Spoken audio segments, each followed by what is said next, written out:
Pemirsa, menjelang akhir tahun 2024, harga jual hasil perkebunan di Sumatera Selatan kompak mengalami kenaikan. Hal tersebut dipengaruhi dengan adanya kenaikan harga ekspor luar negeri.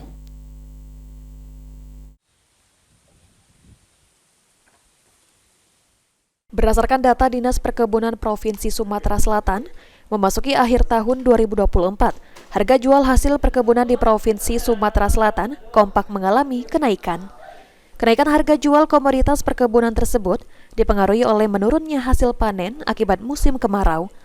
Namun permintaan meningkat, selain itu harga ekspor luar negeri juga turut mempengaruhi kenaikan harga jual hasil perkebunan di Sumatera Selatan. Disampaikan Mukpa Kanisin, Kepala Bidang Pengolahan dan Pemasaran Hasil Perkebunan atau P2HP, Dinas Perkebunan Provinsi Sumatera Selatan.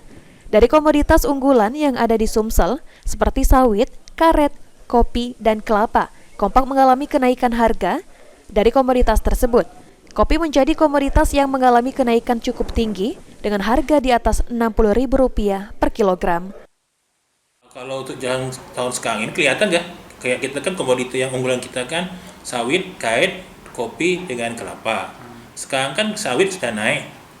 Sekarang karet juga sudah naik juga, harganya agak lumayan naik. Sekarang yang paling senipan lagi yang harga kopi yang naik bisa sampai 75, kemarin kan 60. Biasa kita kan ada di akhir tahun ini ya ada kenaikan lah, mungkin ada musim, ada kenaikan harga di luar negeri.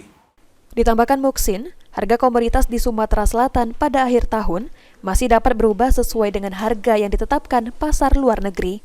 Eki Saputra, PAL TV.